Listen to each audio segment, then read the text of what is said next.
Right. So you're here to have a look at the Valuepreneur Program.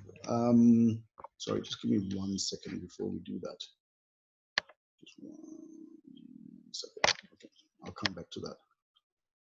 Oh no, there it is. There it is. There it is. Okay, that's better. Let's try again. Ntombi, I also need a new PC. So so Valuepreneur forms part of ValueEd, and I don't know how much Ntombi's told you about ValueEd. What we try to do, whether it's within a self-mastery program, which I'll tell you about, or whether it's within this entrepreneurial program that I'm referring to, what we try to do is we are consistently trying to inspire people to be the best versions of who they are, and to try and inspire them for personal excellence and performance. And that principle actually still applies very much with the context of what we're trying to do within Valuepreneur.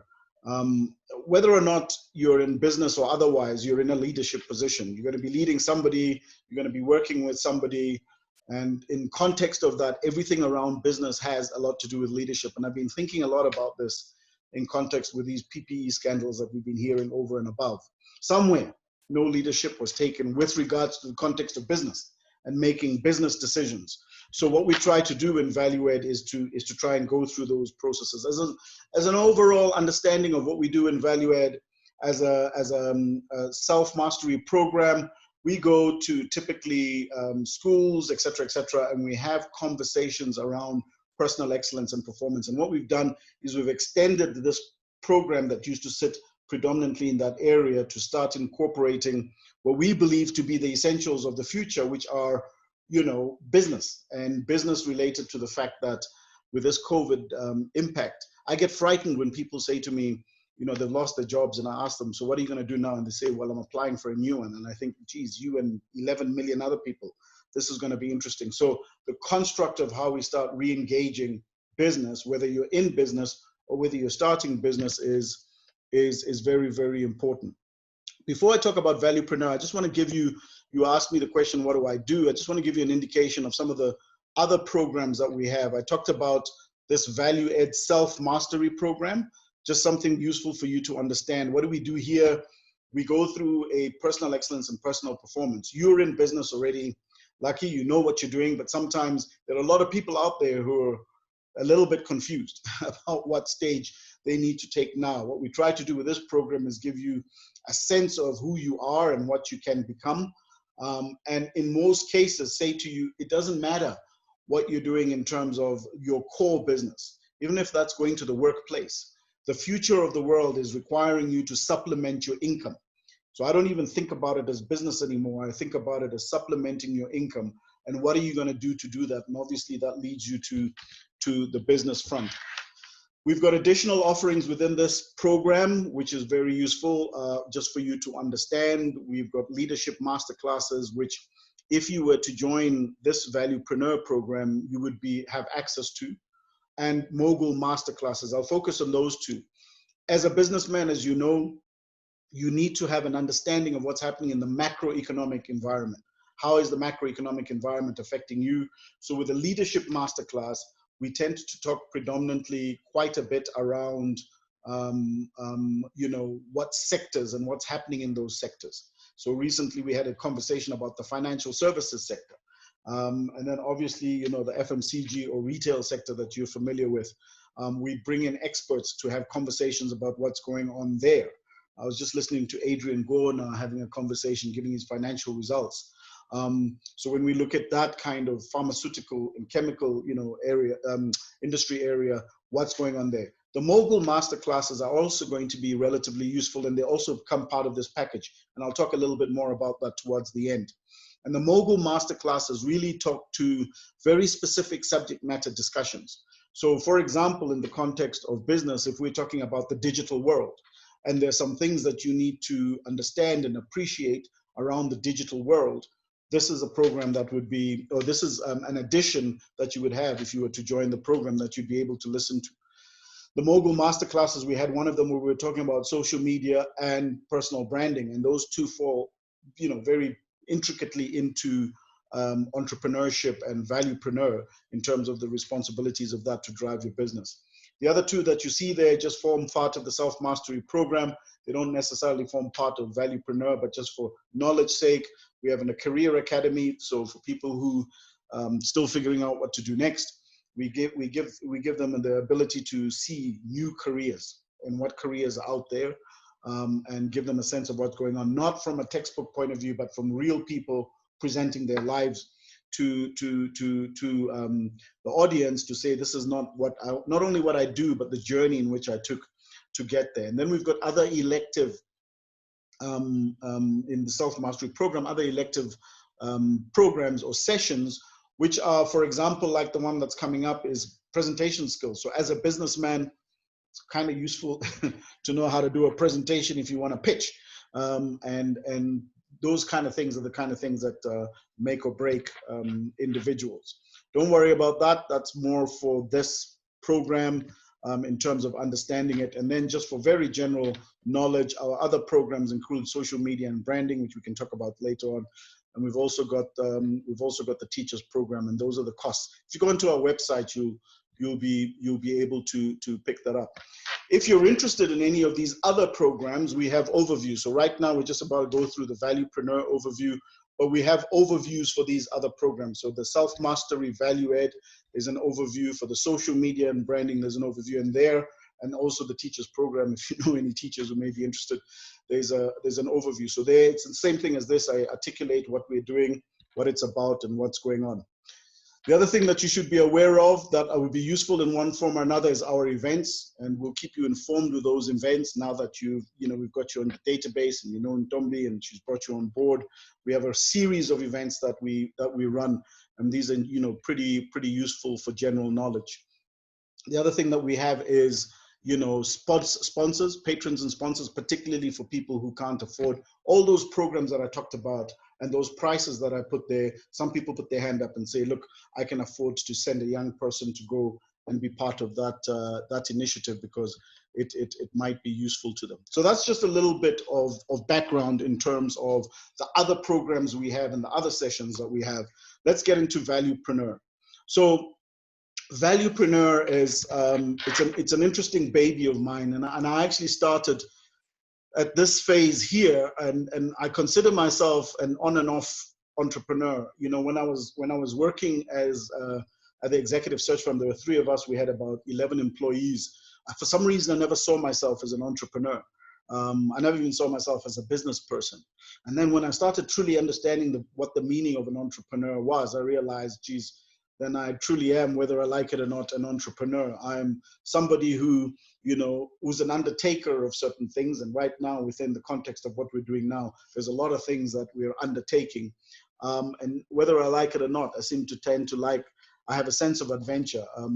My wife is a full-time employee, and every 25th of the month, she has it, and that's her salary going into her account. As you know, with us as entrepreneurs, when we hear "tit," we are more worried about the fact that something's being taken out of our account rather than something coming into our account.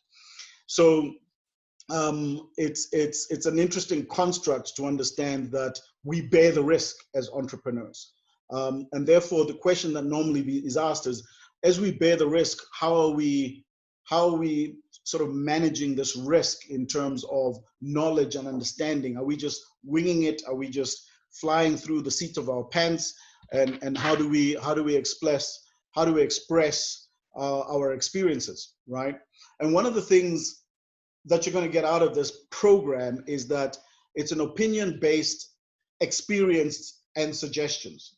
So one of the things that one can do is we can go to a book, bring out great curriculums, and wade our way through understanding about business. But I understand business as a practical thing. But I also understand that it's an opinion, and the idea is to bring people with experience, and then you shape and mold those opinions to suit and fit what it is that you are thinking of doing if you're starting a business, or in your case, if you're already in business, how to progress with it. The corporate life taught me about how to do big PowerPoint slides and textbooks. Business has taught me how to do and then write the PowerPoint slides and textbooks. So it's a very practical and experience-based approach. Why did I set up Valuepreneur? And as a team, why did we think about this as a necessity? Well, particularly this year, we began to understand that the key challenges of not only becoming an entrepreneur or being an entrepreneur are very interesting. As I say, my story is a little bit of the fact that when I was in business, I never saw myself as business, and we had, not the best economy running, but we ticked over, we managed, right? What's happened in the last, 6 to 8 to 9 months is that entrepreneurs have had to think fundamentally differently. Big businesses are collapsing and they're falling. Small businesses are having to think laterally. I mean, you say you were in the food business, just, giving, I can understand, for example, the restaurant business having to go from a sit-down thinking construct to a delivery construct, right? And now the new age is, do I fully immerse myself back in one thing, or do I come back and have a hybrid of the two? And businesses have had to completely and totally review their situations as a result of COVID. The other key thing is that if you're not adding value as a business, you are dead in the water. As a matter of fact, as an employee, if you're not adding value, you're dead in the water. What businesses were able to do, whether they liked it or not, and I know this because I was there, is that during this time, we were able to shed anybody or any employee that wasn't adding value. But on top of that, businesses were able to shed all suppliers that weren't adding value. So there's a need to add value.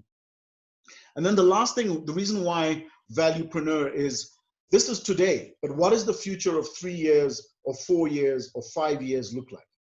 And are we as entrepreneurs having those conversations, reviewing those conversations and thinking about that? Because as much as it shifted in the last year, it can fundamentally shift again.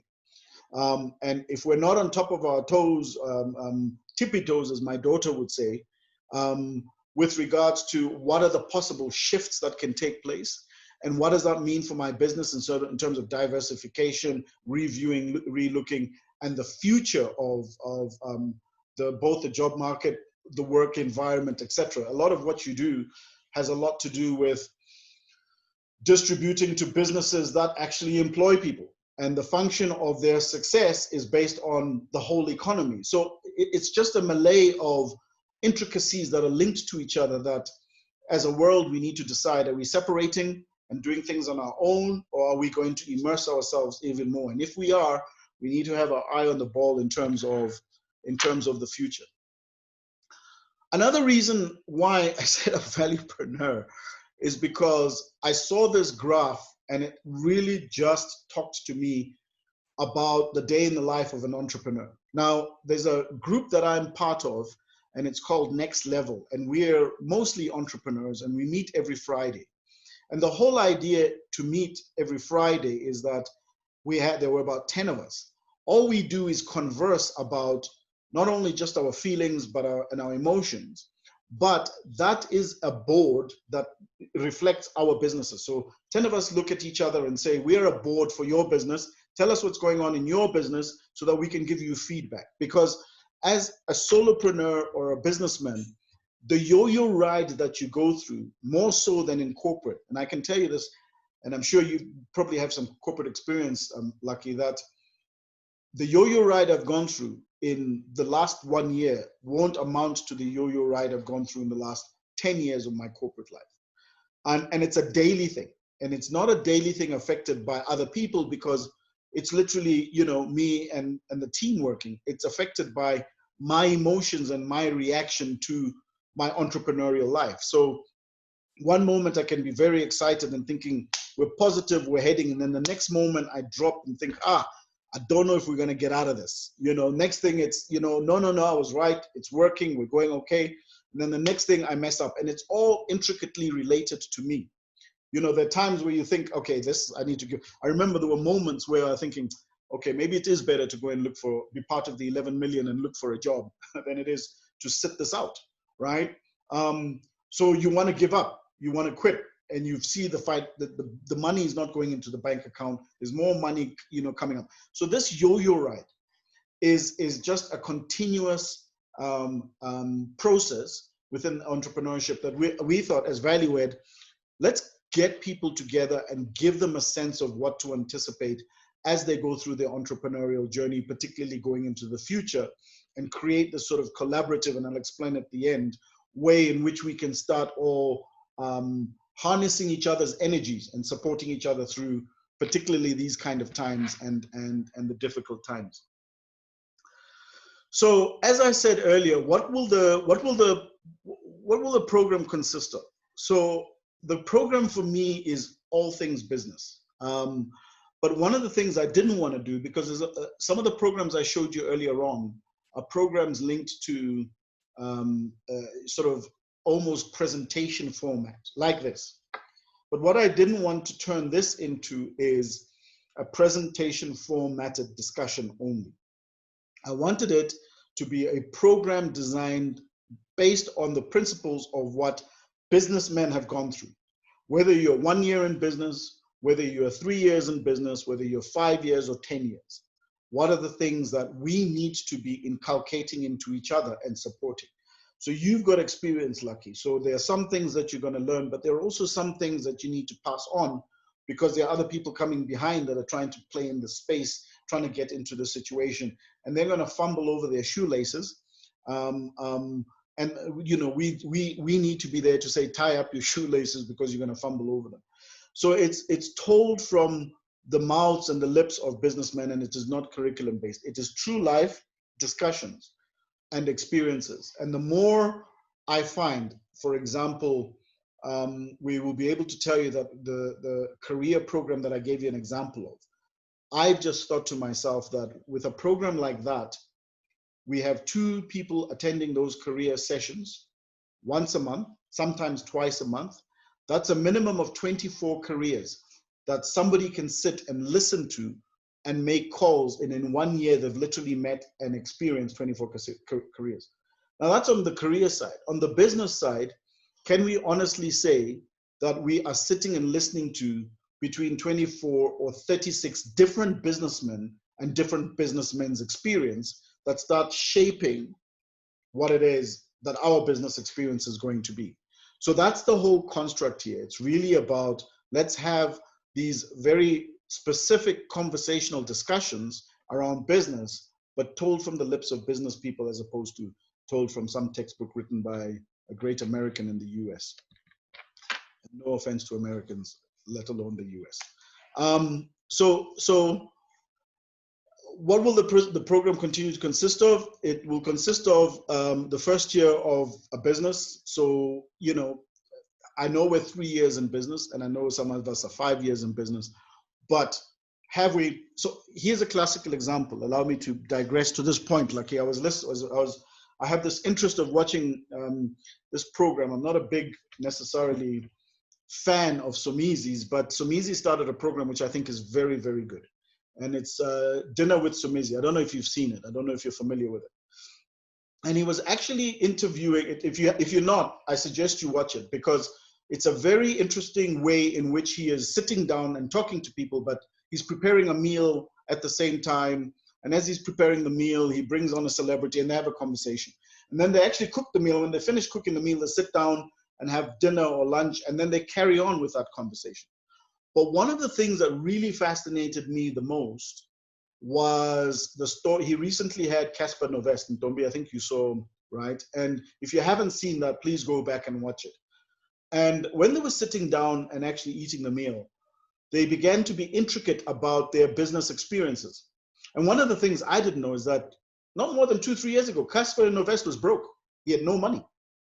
Sumizi not too long ago was broke and had no money, right? As a matter of fact, at some point, Sumizi owed SARS 12 million.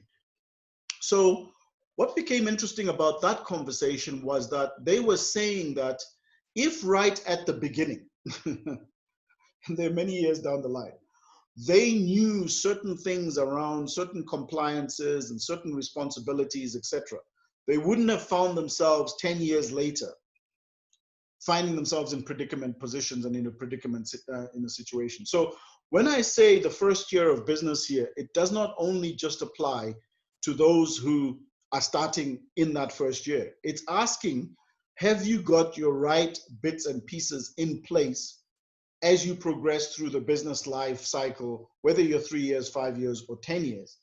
Because if you haven't got what you were supposed to do in year 1, 2, and 3, in 10 years, it comes back to bite you. So those are the kind of discussions that we'll have.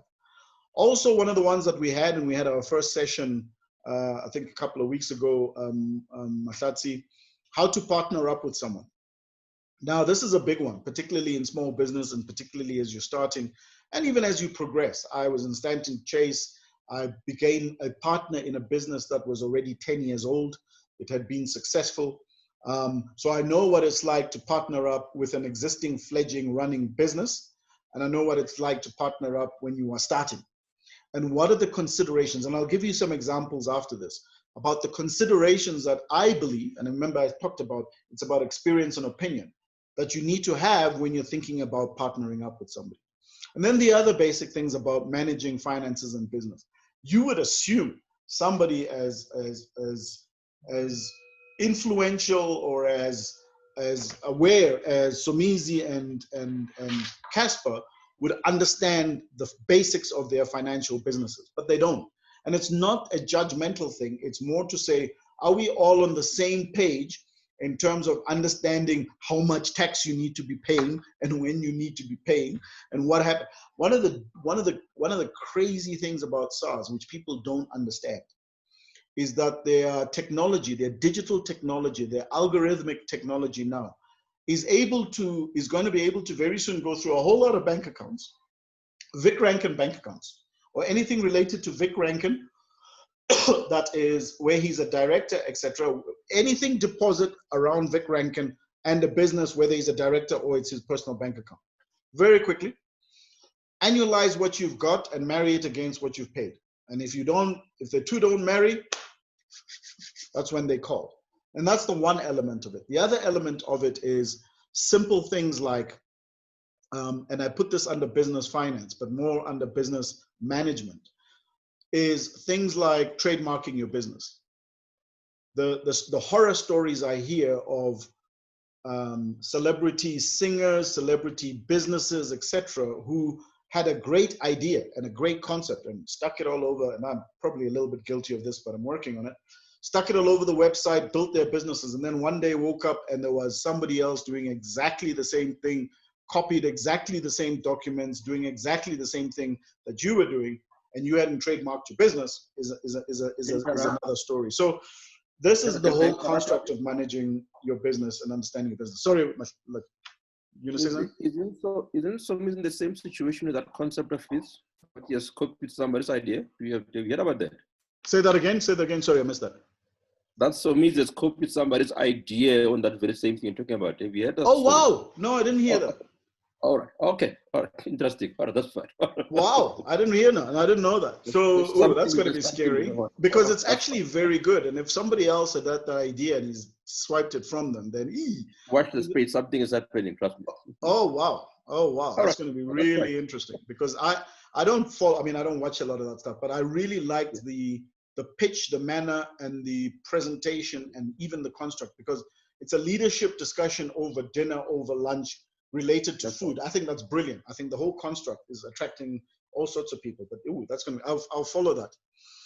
I talked about this compliance-related requirements of businesses, and then the big one, the stresses related to businesses. I'm a big follower of listening to a lot of people and asking them, how are you managing your longevity? Because I want to, I'm 52 years old. COVID has probably now made me 59 years old. But I'm wanting to understand, how can I sustain this until I am 80 years old, until I'm 90 years old? So there's a longevity element, and people need to understand how stress works, particularly for business people. I was talking to a business person right now over lunch today, and she was telling me that her 26-year-old partner is on antidepressants, and all related to a variety of things that have come externally, not all business, but externally, that are now impacting her and the business. So how do we, as businessmen, as entrepreneurs, as the providers, in the sense that we're running the businesses and not getting some payroll to deposit money into our account, how do we sustain ourselves? And then the big one is the people management of business. Partnering up and teaming up is one thing. Managing, you know, when I was at Stanton Chase, yeah, I think I found myself at labor court about 3 times, and simply because none of us are HR specialities, right? So you just do one little tweak thing wrong, and the amount of money, let alone time spent at CCMA to deal with people management issues was just a pain in the butt. So it's a construct to say these are the kind of things that we would be having conversations about. And one last point that I haven't mentioned here, and I don't know if it's on my next slide, but on the slide here, is that these combined with others create a great networking opportunity. It's a big thing I missed. Pick up the phone, call another businessman and say, I'm going through this. How do you think I should do this? Rather than you doing it and then figuring it out later that was the wrong way to go. So I wanted to give you an example of the last conversation that we had. This is one slide from my previous presentation. I'll just touch on a couple of things, and it was about teams and partnering, right? How do you find the right partner for your business? I know a lot of us throw in our wives, we throw in our partners, we throw in our children, we throw in this, but is that really the most, is that the way to optimize a partnership? And how then do you decide to hire people in the teams? Because as we all know, and I'm sure Lucky, you've got 1 or 2 people, whether, you know, either contracting, working with you in one way or another, you're dealing and handling people, that it takes up and consumes a lot of time if we're micromanaging basic things that people should be really at the end of the day, you know, running with. So this partnership thing is important. You know, whether or not you formed a business, I joined a business where the business had already been formed. So the relationship in terms of partnering there was a different one to if you and I decide tomorrow we're going to co-create something and then we partner up, you know. Then I also talked about my experiences and my do's and don'ts. And then when it came to teams, literally, you know, literally the same principle. Trying to move this thing out of the way. How do you decide, you know, who you're going to work with? You know, how do you get the best out of them? The whole whip and ball and chain really doesn't work today. And then I started talking about my experiences in teams, both from a corporate perspective and from a business perspective. And then I also talked about my do's and don'ts. So I'm just giving you a couple of slides of what we ended up talking about. And I'll just give you 2 things. In my opinion, I base partnerships on which are fundamental. When I started VMR before Ntombi came on board and Matlatsi and a couple of other members, VMR Holdings, as a PTY, I am the only director. And my experiences of partnerships and your discussion around share options and how you distribute shares and how you manage is really one on what I've been through, but also what I've watched and seen, but also what I have interpreted in my mind as the way forward. So my number 1 key decision on a partner is not whether they've got knowledge, it's not whether they've got experience in that business, it's not whether they have, they're a friend of mine. There are lots of friends of mine I wouldn't go into any partnership with. It's not, for me, it's a values-based decision. Do what I do concur with your values and my values? So I'll give you a classical example. A lot of what we do almost resides within the philanthropy space. So you'll see from a lot of our pricing, it's not priced to take a big punch and win a big contract in one hit. It's priced to deliver value, then there's a commercial model behind it. Other businesses don't work like that, and it's entirely optional for people to decide how they want to work. Other people look at the commercial model and then understand what the value is and then tie the 2 together. So we are, as you know, if you know, Ntombi, she's very passionate about the youth. She's very passionate about improving and progressing people. She's very passionate about developing people. She's very passionate about elevating people. So that's a values-based element. Mahlati, exactly the same. So that is very different to, you know, are we related? Is it convenient, etc. I was even teasing my wife the other day, and I was saying to her, "You're not even a director in my business, right?" Well, she's going to be, but it's because if my wife is not passionate about this space or what I'm doing, it's fine. I don't have to drag her in, because when things go wrong, then the argument and the debate can't be a commercial discussion. It must be a values discussion. So if we decide to split up and we're having a disagreement, then when we split up the share options, when we break up the memorandum of agreement and the shareholders agreement, the breaking up is a values-based discussion and not a commercial discussion. The commercial will come later. Otherwise, it gets ugly. It gets expensive, it gets ugly, and it gets dragged out for a long time, and it gets painful. Ask Mr. What's Mr. Apple's name again? I keep forgetting his name. When he got kicked out of his own company in Apple. So Steve Jobs. Steve Jobs, exactly, yeah. So it can become, and there are lots of them. There are lots of examples of when it comes. So values is important to me. The biggest learning I've had just watching is law firms and how they decide on partnerships. One of the things that they decide on partnerships is longevity.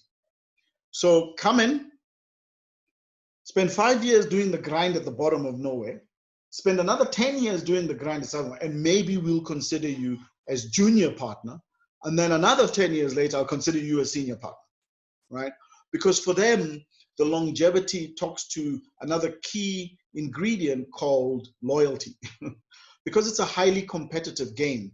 I can take IP, to your point, exactly what's happening in Sumizi. I can take your IP, whatever it is that you formed your business with, and I can go and redevelop it somewhere. So the levels of sensitivity of knowledge in terms of how much I give you in terms of understanding my IP is longevity based, and that's another. So I've got others, but I just wanted to give you 2 examples and a thought process, particularly if you are in partnership or considering to go into partnership, etc.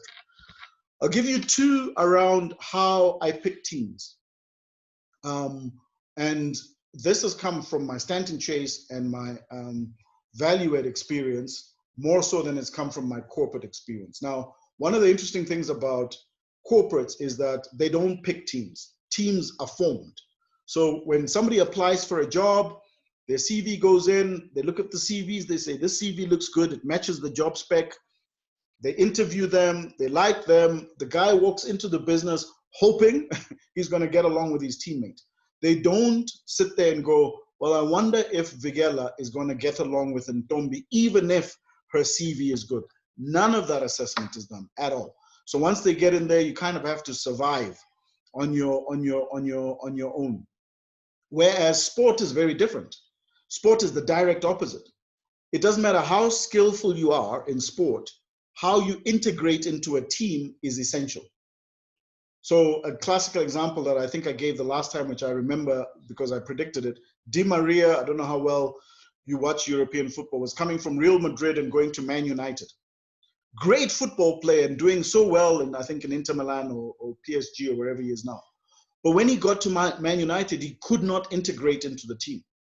There are a lot of players in Sundowns who've had that challenge, who've come from somewhere who were great, but could not integrate into the team. So in sport, picking of teams and people, irrespective of their technical skill, is also as essential as how good they are in football. So that's how I pick teams. I pick people in the teams, people who believe. So because in our business, we've got a hybrid of the two. So we have to think of legislation. You can't just transfer somebody out of your business like you can do in sport the next year because you don't like them. But you do have the ability to pick somebody who will fit into your team without it just being in general. And therefore, it's essential to say, what are the 4 or 5 key things that I believe are essential for somebody to fit in. Here are my two. I've got about 6, but these 2 are critical to me. One is belief, and that's the top one. You've got to believe in what we're doing. So it ties back to the values-based thing. If you're in food, you must believe in food. It can't be a job. You must love the smell of food. You must grow food. You must be thinking about food. You must be wanting to cook food. It's just a food business, particularly if somebody you want close to you, because then they're going to start relating food to bigger things. They're going to say food feeds, and feeding keeps people alive. So it stops just being about a what and starts being about a why. Why am I in food? I'm in food because it feeds people and people stay alive. So therefore, when we do what we do, let's do it well, right? So that's belief. The other one is ethics. Now, ethics, I'm not talking about being honest. That's one component of it.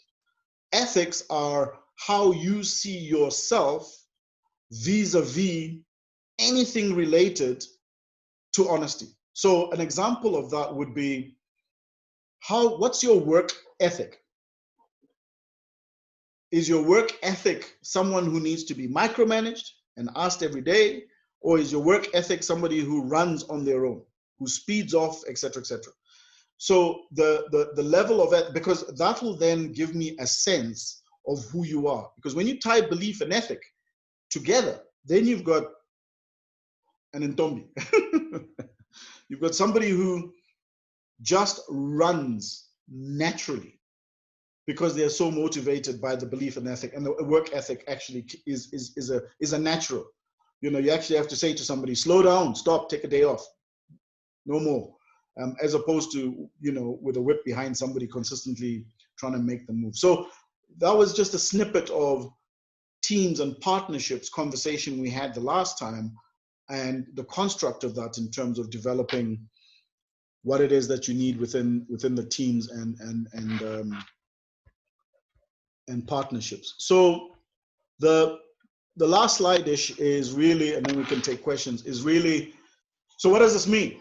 What is the offering, and how much is it? So the offering is 2 value add sessions a month, ideally both with guest speakers who are having conversations about business on a subject matter topic. So as I said, the last time it was about teams and partnerships. And sometimes because the thing is only an hour, we can extend it. So we're extending that because there was a request for a little bit more in terms of my sense of teams and partnerships, particularly for people who are starting up or people who are already in partnerships, because sometimes partnerships can go belly up. And then we have one business coaching session. So the teams tends to be, the 2 tend to be very generic, but the business coaching session is where you, as a group or as an individual, depending on who pitches up, you can come very specifically about and talk about your issues. You can say, well, look, I'm having my receptionist, I want to fire her tomorrow. And, you know, then the rest of us say, no, you got to follow the Labor Relations Act. You got to, you know, so it's about very specific business coaching discussions. And I, utilizing both my business experience from a commercial point of view and workplace, as well as in the business that I've worked in and I'm in, can bring a little acumen. But it's not always just about me. It's about the network of people, making sure that they're also giving input to suggestions and ideas, so that that person feels a little bit differently as they progress. And then there's access to the Mogul Masterclass that I mentioned earlier. That's the subject matter specific elements. You know, how do you brand your business? How do you brand you? Because you are your business. The future of business is not about the brand name. It's about connecting with that individual who's either supplying, delivering, or giving. So how do we brand you so that you become the person that is related to your business? And then we've got access, as I said, to the Leadership Masterclass. And the Leadership Masterclass, as I mentioned, is just giving you a macro view of sectors. What's going on in the retail sector, what's going on in, you know, and that tends to be also quite conversational. And I bring in both of these Mogul and Masterclasses, I bring in experts in those particular areas. It's not about me. I don't know half these things. but I bring in somebody who is related to that subject matter for that particular day, and we listen to him, and then we can prize them. Price 350 rands per month for up to 2 people. And the reason why up to 2 people is because in most businesses there's 2 people. And it doesn't matter who the 2 people are. It's either you are the only sole partner, and then you've got, you know, a top employee or a top somebody. But there's always generally 2 people. If not, then that's fine. And the reason why is that both people must hear the conversation at the same time. It's not worth it for you to hear it and then want to take it back, and the other person hasn't heard it from the same horse and digested it in the same way, and then there's conflict because in some cases you're not relating it in the same way, or the person doesn't agree. So we've said 350 rands for 2 months for all these elements of the value proposition, or 3,500 as a once-off payment, which means you get literally 2 months off free. And then course duration ongoing, business is ongoing. As long as it's adding value to you, as long as it's making sense to you, then you keep coming back and we keep redigesting, because as you know, it's a progression, it's a progressive process and a progression element to it. So yeah, and yeah, that's just some of the details. I think the key detail here is the website, which is, you know, valued with 2 e's.co.za, and then in the website but you know, in Ntombi, so you don't even have to go via the website for contact and information, but that's kind of the you know, the information that's useful. Oh, I didn't realize, Sumi, I was busy talking to Lucky. I didn't realize, Simpiwe, sorry, man. I didn't realize you're on board as well. I hope you caught most of that. Apologies for that. I wanted to ask about who's Simpiwe. Thank you so much. Sorry, Simpiwe, say that again, sorry? I wanted to ask who Simpiwe was, but it's fine. I don't know. Oh, okay. Shoot, Simpiwe? Yes, that would be good. Yeah, Simpiwe, tell us a little bit about you. Sorry, when we had started, you went on. Okay, no problem. Sorry, I joined the RUC a little bit late there. My name is Simpiwe Nkula. I have a business called Kazimla IT Solutions, and we own an app called InfoTrade. Right. Essentially what InfoTrade is a market linkage solution that is focused on cashless payments within FMCG and oh, wow. Yeah. Oh, wow. Wow. Okay. Fantastic. So yeah, so Lucky is from FMCG as well. So there you go. This is how the cookie crumbles. Did you get most of the presentation, Simpiwe? I did. I think I joined at about slide 2, I think. Oh, cool. Okay, cool. Then you got most of it. So I hope that was useful. I hope that's gonna add some value to you in one form or another. So you can certainly. Ntombi, do you know Simpiwe as well? You also know him. If you could show his face, you will see who he is. At 52. There we go.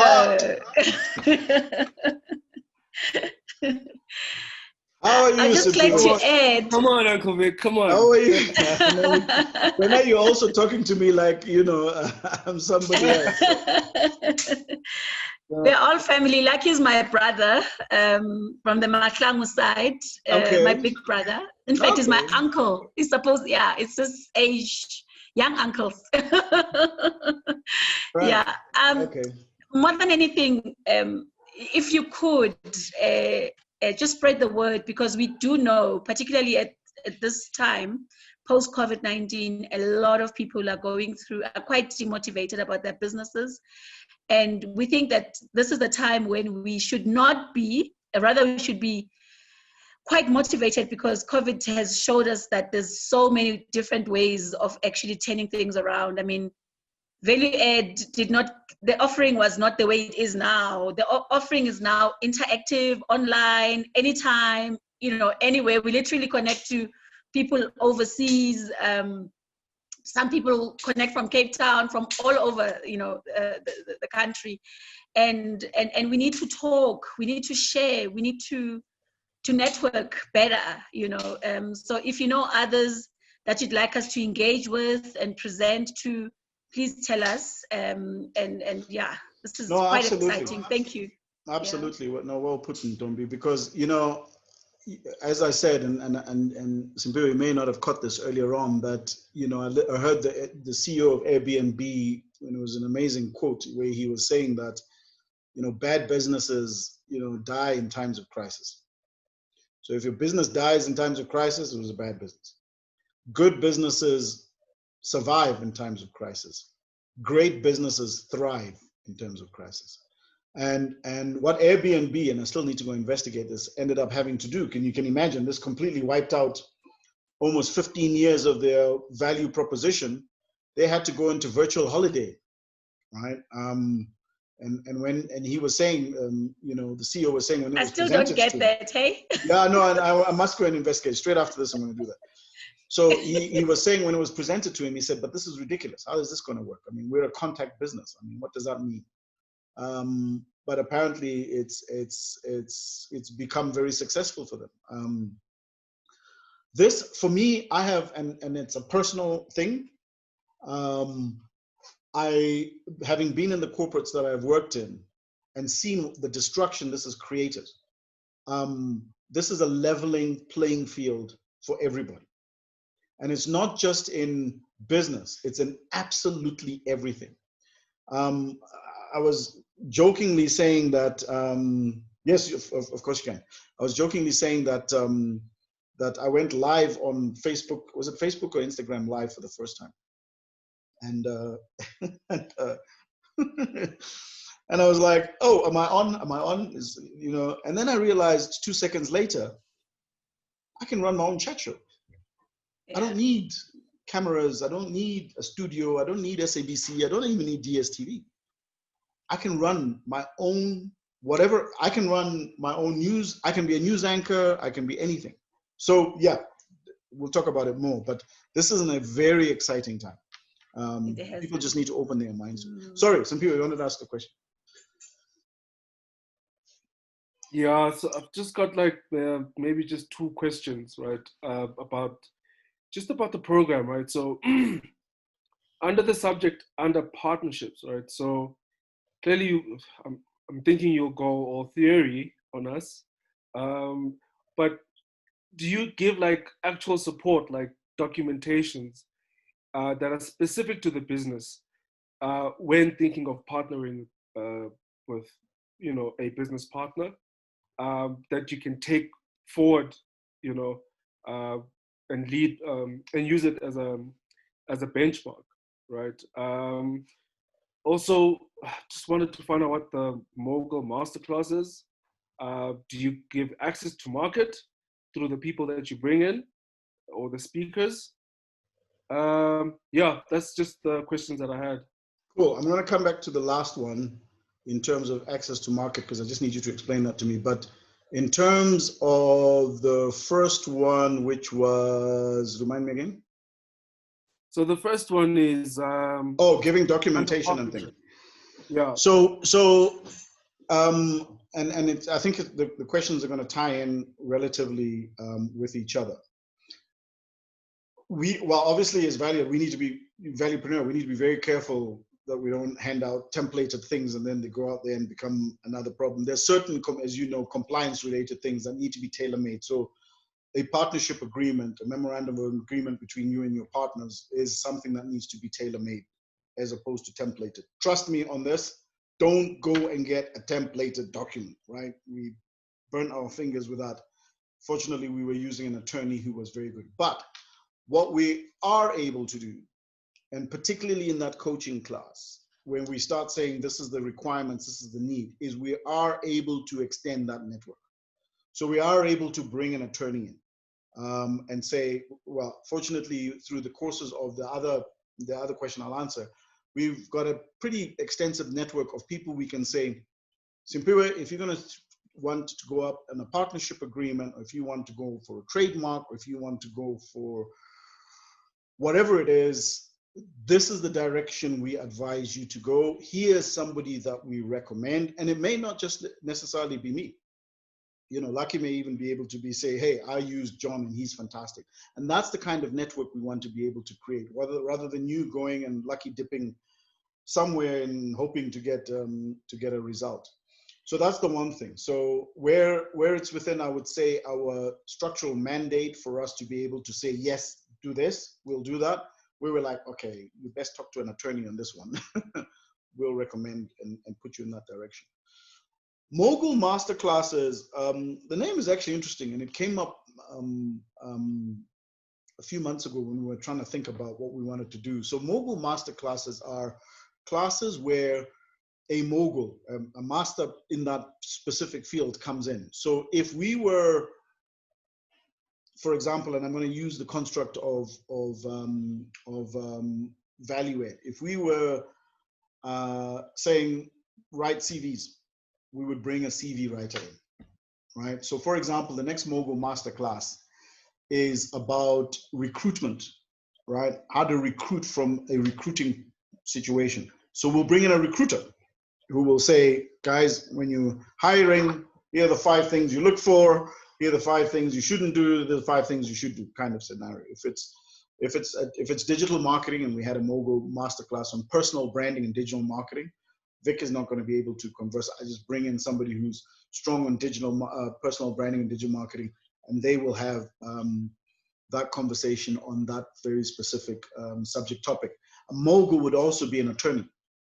Contracting would bring in a contracting attorney who would come in and have that conversation on what to look out for in terms of MOUs or etc. I like it. Yep. Thank you so much. Yeah. No problem, Sumi. Hi, Lucky, I lost you there from a camera point of view. I think you were trying to go for your sound. You're still on mute if you're speaking. Yes.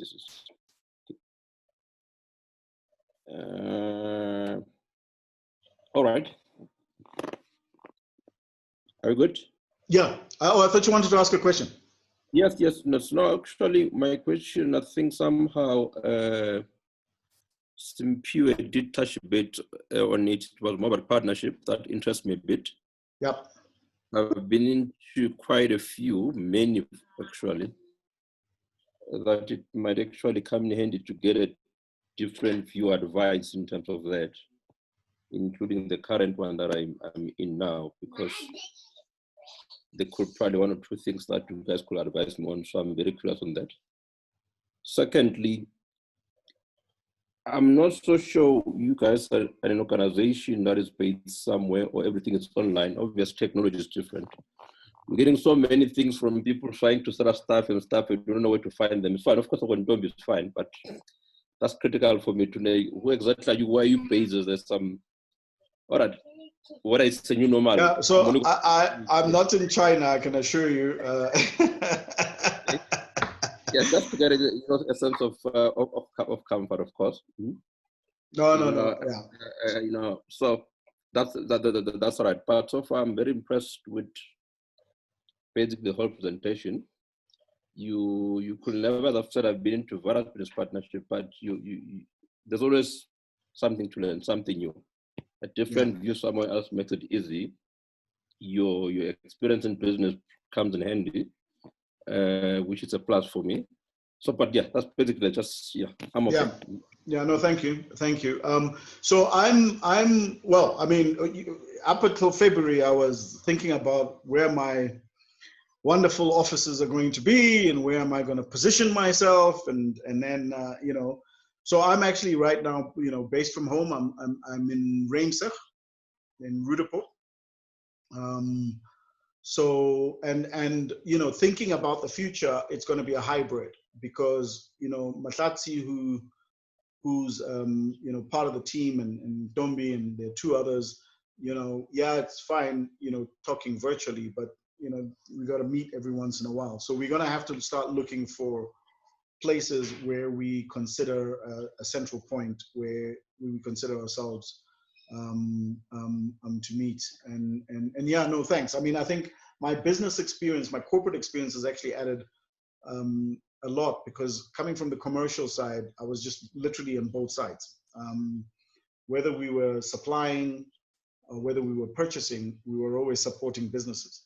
And that's why I think in my head, I've never seen myself as in business, because it's been in the space that I'm in. But I think there's just some good learnings that we need to share. And as I mentioned, I think one of the great things about this program specifically is this group that I'm with called Next Level. We're 10 of us. It's amazing.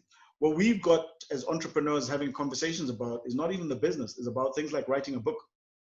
So one of them is an author. He runs his own business and he's written 4 books. And when he was having this conversation, we were thinking, so he says, do you know what it entails to write a book? He says, no. He says, well, I'll give you an example.